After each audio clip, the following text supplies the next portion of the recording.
Hello everyone, I'm MVL and this video is going to be a buying guide for the PlayStation 1. We're going to take a look at 10 games you can get for £15 or less, and I will include gameplay footage for those games in this video. But before that, we're going to do a buying guide for the PlayStation 1 console itself. Now you may be looking at the modern systems and their games being about £70 and think, wow, I could get a bunch of retro games for that price, and you would be right. You'll see that in this video. Or you may just want to play some games that you played from your past, or you might want to see some hidden gems from the gameplay footage in this video. I've got you covered. First of all, we're going to take a look at the console itself, and then we're going to look at the cables, and then we're going to look at some games. But before that, if you're jumping into the PlayStation with no experience whatsoever and you just want to try it out without paying for the original hardware itself, I would recommend something that hardcore collectors will probably turn their nose away from, and that would be the PlayStation Classic Mini. Now when this came out, it was around about £80, but you can pick this up for around about £20 these days, and for that price, this is a pretty good item to wet your whistle in the PlayStation if you have next to no experience with it in the first place. The controller is very faithful to the original PlayStation controller, and the game list is actually pretty good if you do get this for a reduced price. There's a bunch of great games on here. We've got Final Fantasy VII, we've got Grand Theft Auto, we've got Metal Gear Solid, there's also Resident Evil, the Director's Cut, and there's Siphon Filter, Tekken 3, and Wild Arms on this as well.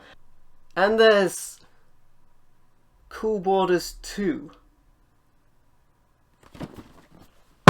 Anyway, with that said, let's take a look at the original system itself and what variations of the system you can get. Now to be fair, I wouldn't actually recommend getting the original PlayStation console itself. What I would recommend getting is the PlayStation 2, and in particular I would recommend getting the chunky PlayStation 2 rather than the slim PlayStation 2. Now you may be tempted by the slim PlayStation 2 and the fact that it takes up less space, but I warn you, I've gone through many PlayStation 2s in my time, and the ones I found to do the most damage to your discs, the ones that scratch discs, in my experience, have been the slim consoles. They have an issue where the ribbon cable that connects to the laser can bend upwards and touch the discs while they're spinning, and it damages the discs. The PlayStation 2, the big model, should not do that, and this is better compatibility with PlayStation 1 games. The upside of using a PlayStation 2 console, of course, is you can play all those PlayStation 2 games along with your PlayStation 1 games as well, with only a very few incompatible games for the big PlayStation 2 itself. Now, of the games that I have in my collection, I only have 2 games that are incompatible, or slightly incompatible in one case, for the PlayStation 2 big model, and that would be, the first is the Final Fantasy Anthology. Now don't panic, the incompatibility here is only a very minor nuisance for this game, and that is that one of the games has an issue where the save screen gets all jarbled and glitchy when you enter it, but you can avoid this glitch by just backing out of the save screen and re-entering it several times until it works. So it's not really a big issue with this game, and the upside of having all those PS2 games is pretty good as well. The other game I have which does not work on a PlayStation 2 at all is Judge Dredd. This is a zapper game, and it's a fairly uncommon game to be fair, but it only works on a PlayStation 1 console. But nevertheless, there's only a few games that don't work on the PlayStation 2. I would really recommend getting a PlayStation 2 itself rather than a PS1 if you're just jumping into it. Now if you're lucky, when you procure your console, it will come with a controller and a memory card. I recommend picking up a DualShock controller because you'll want that analog stick support for games like Ape Escape on the PlayStation 1 and PS2 games, of course. And you'll want to grab a memory card as well if you don't have that. The PlayStation 1 memory cards are different from PlayStation 2 memory cards. You can tell by looking at them, it says what they are on them, and they're normally pretty cheap as well, around about £1 to £3 each. But it's just something to keep in mind. If you don't get these when you grab your console, you're going to need to pick these up. With that said, how are we going to play the PlayStation 2? Well, let's take a look at my preferred way of playing the PlayStation 2 before we go ahead and talk about some cables that'll make it look good on a flat screen TV. Alright, before we move on to talk about cables, I want to talk a little bit about CRT TVs. Now, in my personal opinion, tube televisions are the best way to play PlayStation 1 and PlayStation 2 games and a lot of retro games, and they're the only way you'll get to use your zappers for your light gun games as well. That's not to say that you can't play PlayStation games on a flat screen TV. I'll be telling you about that a little bit later in this video and the great cable options to do that. but I still think tube televisions are the best way to experience it, in my opinion. Now, you can get tube TVs very cheap. There's no reason to pay the extreme reseller prices that you see them going for these days. As a matter of fact, if you look at places like Facebook Marketplace, you might find people giving away tube TVs for free. The only thing I will note is to avoid getting widescreen, massive tube TVs. They're rather unwieldy and very difficult to move around and extremely heavy. I would get a smaller TV that you can move around more easily and just bring it closer to yourself for a better experience. And I will also say the screens don't flicker like you often see on video. That's due to the refresh rate not matching my camera. That doesn't actually happen in real life. These screens look great. Anyway, let's talk about flat screen TVs and how to make the picture look great on those right now. So before we talk about cables for using a flat screen, I just want to quickly mention zapper support on a tube television. There are two different kinds of zappers for PlayStation 1 games, the Konami Justifier kind and the Namco G-Con kind. Now there are of course third-party zappers which work on both of these, but generally it's either one or the other for certain games. And there is a difference between them and it's quite easy to tell. The Konami kind often have just a controller port to plug them in, whereas the Namco G-Con style have a controller port and they also plug into the video as well. So that's the way to tell them apart. There will be a lot of third-party controllers that do both, but you will need the right one for the right game. Anyway, let's go ahead and talk about cables for your PlayStation and PlayStation 2 systems. Now the easiest type of cable to grab, and the one that probably most people will grab when they first have their system, will be composite cables. Now this is just some general composite cables. These aren't actually PlayStation composite cables because it is the same on both ends. One doesn't plug into the PlayStation. So this wouldn't work, but this is just an example of the yellow video cable and the red and white audio cables. And this is generally, other than using aerial, would be pretty much the worst that you could get video quality wise. So I don't recommend using these. You might also have a SCART that is wired the same way, not all of the pins wired for RGB, and that would also look pretty much as bad as this. So I wouldn't recommend doing this. Of course, if you like what you're looking at, then it's perfectly fine, but you can easily get a better picture than your basic composite cable than what you would get with that.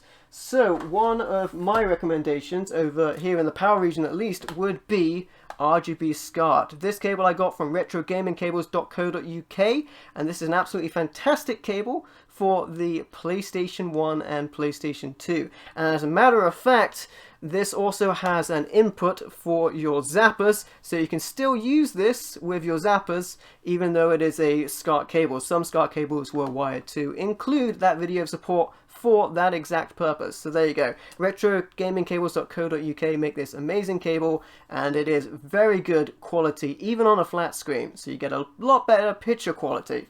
Now another cable you can use if you change the settings on your system, of course, is a component cable. Now this cable will actually work also on your PlayStation 3 as well to play it in 720. And this is, of course, it's a lot of cables, but that's because the video is split into 3 different cables as well as your 2 audio cables here as well. You can of course use S-Video as well, which is also pretty good, but this is generally probably the best you can get out of the native cables for the system. And this is pretty good. You can use this on your PlayStation 3 as well, like I mentioned, and it's a pretty good choice as well. So with that said, I have recommended some HDMI solutions in the past, but since I have made recommendations in the past, I've experimented more with different cables, and I have what I found to be the definitive cable for the PlayStation and PlayStation 2, and that is the RAD2X from retrogamingcables.co.uk. They also make this. This is a fantastic device. Now, this is a very good device. It uses the same technology as the RetroTink products that Mike Chi makes. So here's the RetroTink 2X SCART, and here is the multi-format. Now these will also work if you use some of the original cables like I showed earlier. And these are pretty good as well, but these are mostly available in the American market, and shipping overseas stuff is a little more expensive. These are great solutions, don't get me wrong, these are absolutely fantastic, but if you're looking, especially in the UK, for a cheap plug-and-play solution, you can't go wrong with this. Like I mentioned, it uses the same technology as the RetroTink products, and it is absolutely fantastic. And this will use its own USB power. It has to do that because of the output of the PlayStation not meeting the requirements needed to give a solid signal of video quality. And if you want to know what this cable looks like, look no further than the gameplay footage you're about to see in this video. Just about all of it was recorded with the RAD2X for the PlayStation 1 and PlayStation 2 from retrogamingcables.co.uk. This cable doesn't mess with the video quality like a lot of other cheap upscalers do. This simply line doubles the picture from 240 lines to 480, or in the PAL resolution from 288 to 576, and it doesn't add any additional lag. Without getting too technical, that means it just doesn't mess with the picture too much, and it doesn't add any extra delay. This thing looks great. There were a couple of games, getting a little bit more technical, that I did have to record with either the CRT and actually the Mega Drive RAD2X using a composite adapter, and that's because I had to use my CRT TV to capture zapper footage and then use a SCART splitter to split off the signal, and I didn't have a way to preserve the RGB video for that, so it's a little bit more technical and I had to use a different device for it. But that's something you're really only going to have to deal with if you're trying to capture gameplay footage of zapper games. And now it's time to check out some PlayStation 1 games for under £15. We're going to take a look at 10, well actually a little bit more than that, PS1 games that are under £15, at least in UK prices, from my collection. Some of these are going to be hidden gems and some of these are absolute classics that I recommend for any PS1 collection. The first game we're going to check out is Assault, also known as Assault Retribution overseas. This game goes for around about £10 and it is a run and gun game. Think of this like a 3D Contra, if you will. And this game is really fun. It is just manic, blasting alien action that is non-stop from start to finish. There are a couple of breaks where you have to do a little bit of platforming, but for the most part it is just firing away at the Xeno that approach you. And that is what I absolutely love about this game. Games can often be pretty simple, but also very enjoyable, and that's often the case with shoot-'em-up games like this, and that's what I really enjoy. Newer consoles, of course, brought us better graphics, but gameplay is a constant, and if a game is good, it is good, and that's definitely the case with Assault on the PlayStation 1. I could play this game for hours and very much keep my enjoyment throughout. So I very much recommend picking up Assault if you haven't got this game. And it's only £10. That's Assault Retribution on the PlayStation 1. Next up we have Chase the Express, also known as Covert Ops Nuclear Dawn. This game goes for around about £10 and it is a survival action game. It controls very much like Dino Crisis, Fear Effect, Resident Evil or Silent Hill, but it doesn't have that price tag attached to it. It is very much a game that plays with a fixed camera angle and tank controls, but I really love that about it. This game is incredibly exciting with a pace that is enjoyable to play throughout.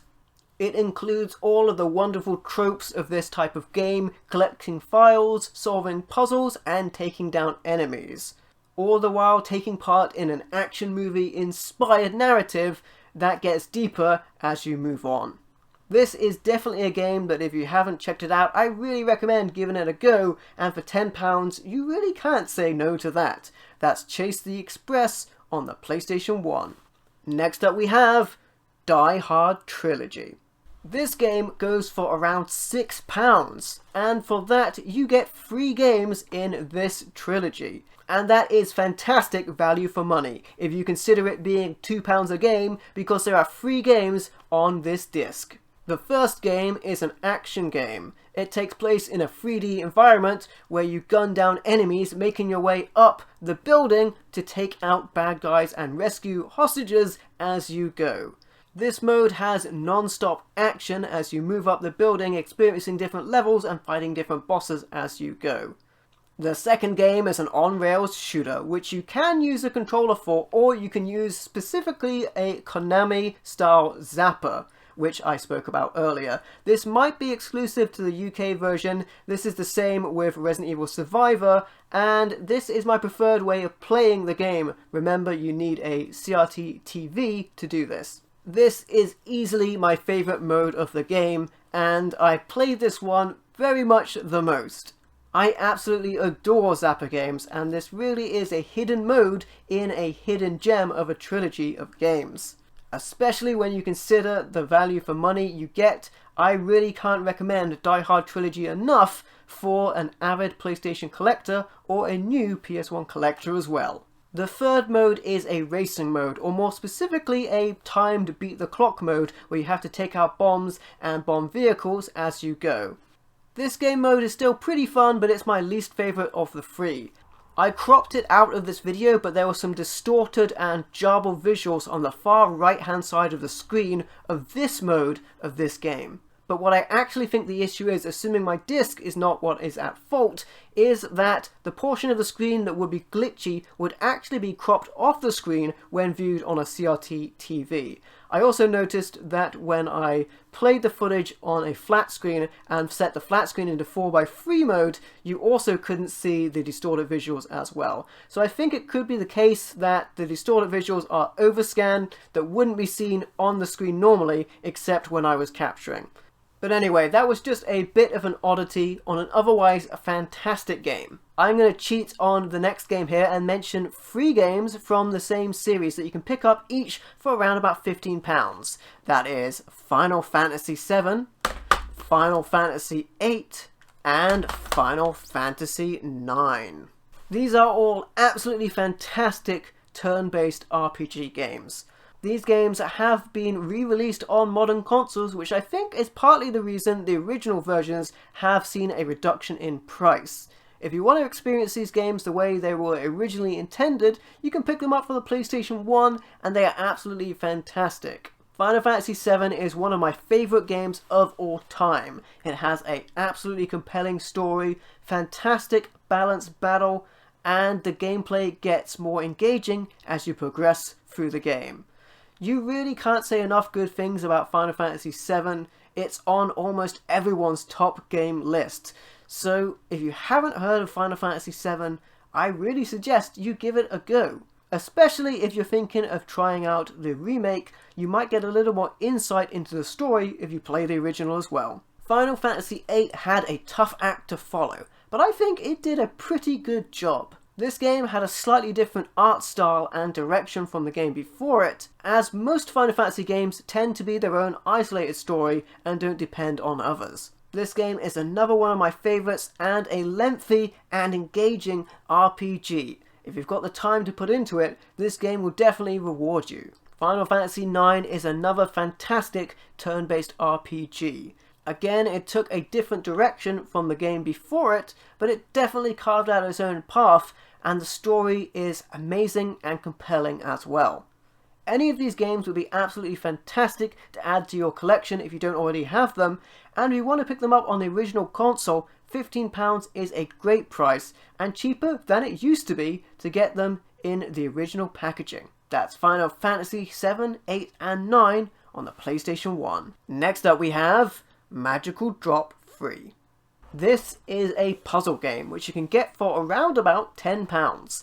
With that said, this is actually a multi-disc game including Magical Drop 3 and Magical Drop 1 Plus on a separate disc. So as well as including the third game in the series, it also includes a port of the original arcade game. These are absolutely amazing puzzle games which have a wealth of difficulty options and enjoyment to be found. Fans of Tetris or Puyo Puyo will be right at home diving into this puzzle masterpiece. And if you're feeling particularly brave, you can set it to the hardest difficulty or take on a friend in a versus mode. Shoot 'em ups and puzzle games are definitely some of the genres that I like to devote my time for when I especially don't have a lot of time to spend gaming. You get the most bang for your buck when it comes to this type of gameplay. And especially when it comes to the puzzle genre, this is one of my favourites that I can't help but recommend. That's Magical Drop free on the PlayStation 1. My next recommendation is going to be Rayman and Rayman 2. These games you can get for around about £8, although you can also get a double pack including both games for £10. Rayman 1 is a two-dimensional style game. It's very fun and full of colourful visuals as well as an animated story. There's lots of secrets to uncover and abilities to be unlocked as you progress through the game.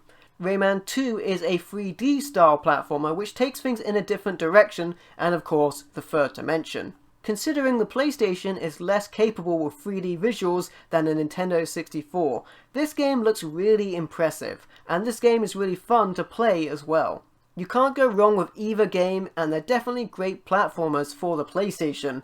That's Rayman 1 and 2 for the PlayStation 1. Next up we have Ronin Blade. This game makes it in at just about £15. For what it describes as cutting-edge samurai action.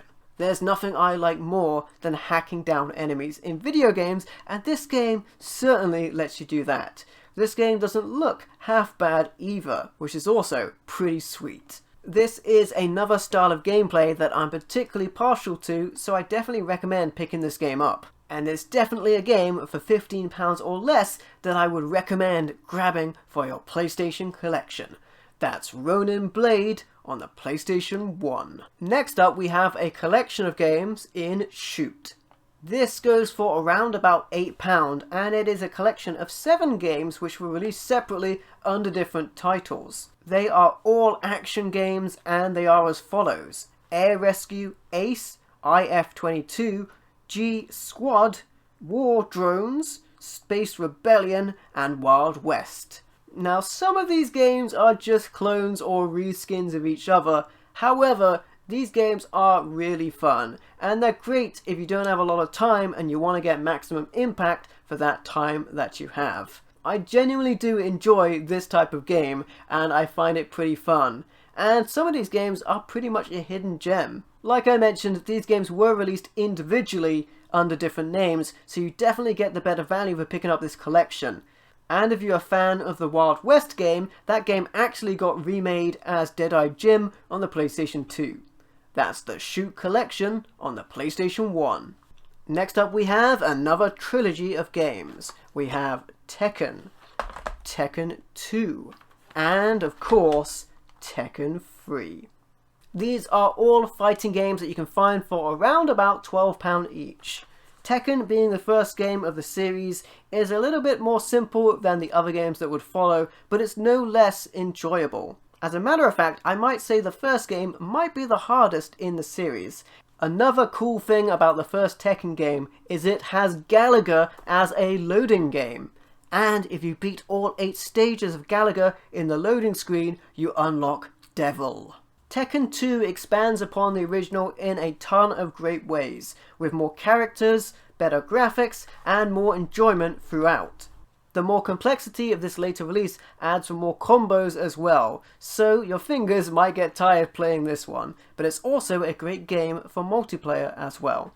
And finally we have Tekken 3, one of my favourites in the Tekken series. Other than the new moves, new fighters, new video sequences and better graphics, we also have 2 extra modes added to this game. We have the Tekken Ball mode and my personal favourite, the side-scrolling beat-em-up mode, Tekken Force, which is my absolute favourite mode in basically any Tekken game. Tekken 3 is basically one of my favourite fighting games of all time, especially for the expanded modes available in this game, making it an amazing multiplayer game as well. So if you haven't tried them, you definitely want to check them out. That's Tekken 1, 2 and 3 on the PlayStation 1.